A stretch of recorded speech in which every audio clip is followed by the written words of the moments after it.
Assalamualaikum warahmatullahi wabarakatuh. Perkenalkan nama saya Marsha Hanifa dengan NIM 210201003 yang dibimbing oleh dosen pengampu yaitu Ibu Nurse Isnaniar Eskep MKep dengan mata perkuliahan Manajemen Pasien Safety.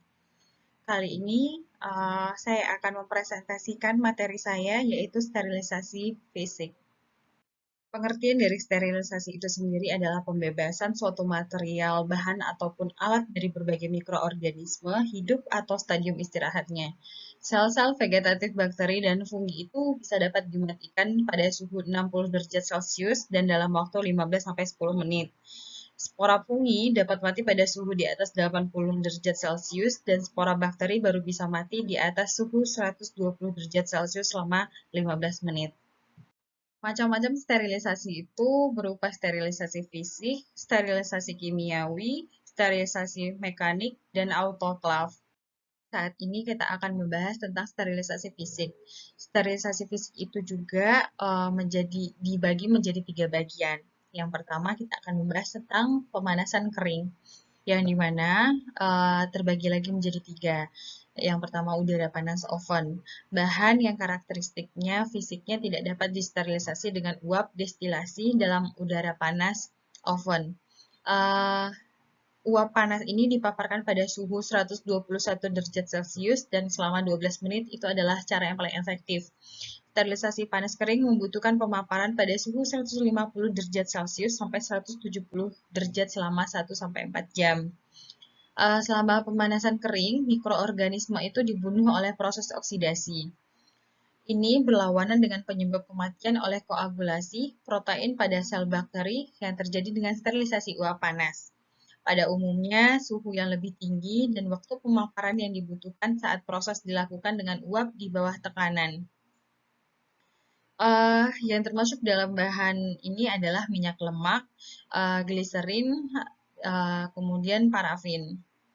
Kita masuk dengan jenis yang kedua, yaitu minyak dan penanggas lain.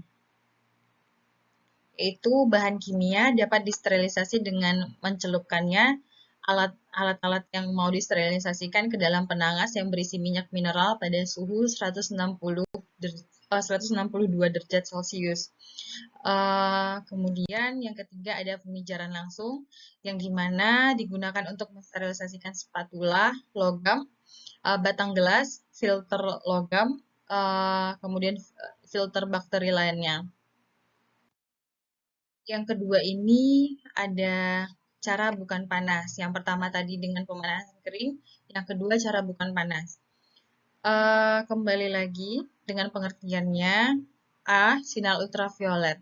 Sinar ultraviolet itu umumnya digunakan untuk membantu dan mengurangi kontaminasi di udara dan pemusnahannya selama proses di lingkungan.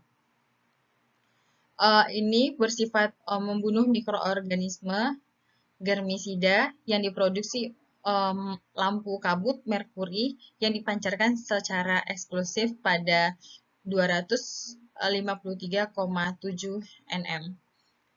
Yang B ada aksi letal, yang dimana ketika sinar UV melewati bahan, energi bebas dan ke elektron orbital dalam atom-atom dan mengubah kereaktifannya. Yang C ada radiasi pengion, adalah energi tinggi yang terpancar dari radiasi isotop radioaktif seperti kobalt sampai 60 sinar gamma atau yang dihasilkan oleh percepatan mekanis elektron sampai kecepatan dan energi tinggi. Kemudian kekurangan sinar ini adalah dihentikan dari mekanik elektron akselerasi yang dipercepat. Keuntungan elektron yang dipercepat adalah kemampuannya memberikan output laju dosis yang lebih seragam. Yang ketiga adalah panas lembab. Dan dibagi lagi menjadi beberapa bagian. Yang pertama uap bertekanan, sterilisasi dengan menggunakan tekanan uap jenuh dalam sebuah autoclave, yang dimana metode sterilisasi yang bisa digunakan dalam industri farmasi. Kemudian ada B, uap panas pada 100 derajat Celcius. Pada suhu 100 derajat Celcius dapat digunakan dalam bentuk uap mengalir atau air mendidih. Metode ini mempunyai keterbatasan penggunaan uap mengalir dilakukan dengan proses sterilisasi bertingkat untuk mensterilisasikan media kultur. Yang C, pemanasan dengan bakterisida. Pemanasan ini menghadirkan aplikasi khusus dari panas uap panas 100 derajat Celcius. Yang D, air mendidih penangas. Air mendidih ini mempunyai kegunaan yang sangat banyak dalam mensterilisasikan jarum spuit, menutup karet, penutup, dan alat-alat bedah lainnya. Sekian dari presentasi materi tentang sterilisasi fisik ini. Semoga para pendengar dan para yang melihat bisa dapat mengambil manfaat baik dari materi saya kali ini. Terima kasih. Assalamualaikum warahmatullahi wabarakatuh.